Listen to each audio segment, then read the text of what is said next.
Imagine stepping onto the throne at just 22 years old. The year is 1760, and the most powerful empire in the world is now yours. You're young, full of ideals, and determined to be a different kind of king. This isn't just a fantasy.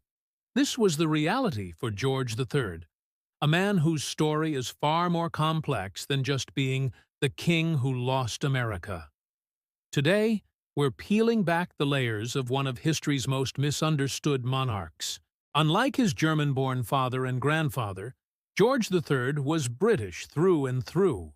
He famously declared, "Born and educated in this country, I glory in the name of Britain." He wasn't just playing to the crowd, he meant it.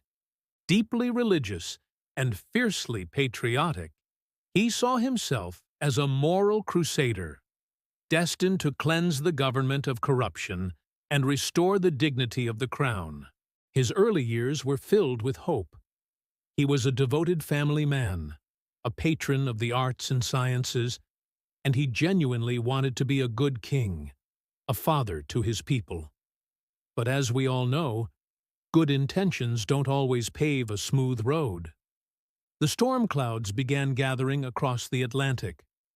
To pay for the costly 7 Years' War, which had secured Britain's dominance in North America, Parliament decided the American colonies should help foot the bill. Acts like the Stamp Act and the Townshend Acts were passed, imposing taxes on everything from legal documents to tea. From London, this seemed perfectly reasonable. From Boston and Philadelphia, it felt like tyranny. "No taxation without representation" became the rallying cry. The colonists felt their rights as Englishmen were being trampled, while George and his government saw them as ungrateful subjects shirking their duties. Here's where George's character plays a crucial role. He was principled, but he was also incredibly stubborn. He saw the growing unrest not as a political disagreement, but as a direct challenge to his authority and the sovereignty of his parliament. He believed in order, in hierarchy, and in the duty of subjects to obey. To him, backing down was a sign of weakness that would unravel the entire empire. He dug in his heels. Instead of seeking compromise, he supported harsher measures to bring the rebellious colonies to heel. His pride wouldn't allow him to see the colonists' perspective. He wrote, "The die is now cast. The colonies must either submit or triumph." There was no middle ground in his mind. This uncompromising stance was like pouring fuel on a fire. The Boston Tea Party wasn't just a protest. It was an act of defiance that George III took as a personal insult. He saw it as a deliberate act of rebellion, not a plea to be heard. His response was punitive, with the Intolerable Acts designed to punish Massachusetts and make an example of them. But instead of crushing the resistance, it united the colonies against Britain. The conflict escalated from protests and boycotts to skirmishes, and finally, to all-out war. The American Revolution had begun. For George, this wasn't just a war over territory or taxes. It was a battle for the very principle of monarchy and empire. Throughout the war, George III remained the staunchest advocate for continuing the fight. Even as his ministers and generals grew weary, even as the war became increasingly unpopular at home, the king refused to yield. He saw the American cause as a personal betrayal led by traitors. The idea of granting them independence was abhorrent to him. It was a failure he could not accept. When his Prime Minister, Lord North, tried to resign, feeling the war was lost, George pressured him to stay. Unable to face the reality of defeat, he was holding on to the idea of a united empire with all his might, blind to the fact that it was slipping through his fingers. Then came 1783. The Treaty of Paris was signed, and Great Britain officially recognized the independence of the United States of America. For King George III, this was the ultimate humiliation. It was a catastrophic blow not just to the British Empire, but to his own sense of self. He had lost the brightest jewel in his crown. The personal toll was immense. He fell into a deep depression, even drafting a letter of abdication, though he never went through with it. The man who had ascended the throne with such bright-eyed idealism was now a monarch defined by loss. The world had changed, and he had failed to change with it. But the loss of America was only the beginning of his personal tragedy. Around this time, George began to experience severe bouts of what was then called madness.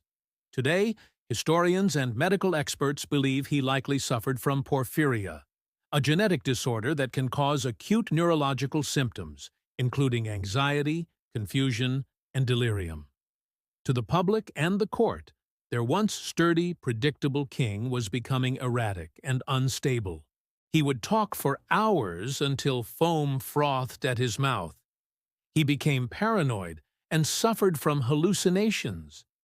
These episodes were terrifying, not just for him, but for his family and his government. They called him the Mad King. During his periods of illness, he was isolated from public life, sometimes even restrained in a straitjacket. His personal decline seemed to mirror the political turmoil of his reign.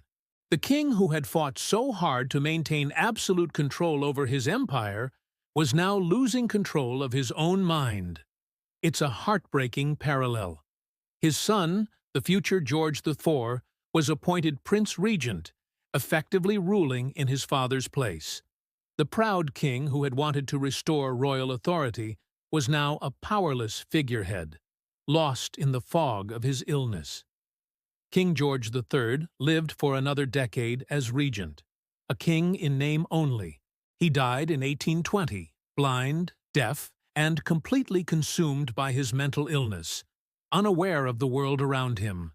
His legacy is a complex tapestry of pride, duty, tragedy, and human fragility. He is remembered, often unfairly, as the tyrant who lost America and the madman who rambled in Windsor Castle. But his story is so much more than that. He was a man of principle whose greatest strength, his stubborn resolve, became his fatal flaw. His reign serves as a powerful cautionary tale. It shows us that power, especially absolute power, without empathy and the willingness to listen, can lead to downfall. George III's inability to understand the desires of the American colonists for self-determination cost him an empire. His own internal battle cost him his mind. He stands as a tragic symbol of how the weight of a crown can crush the man who wears it.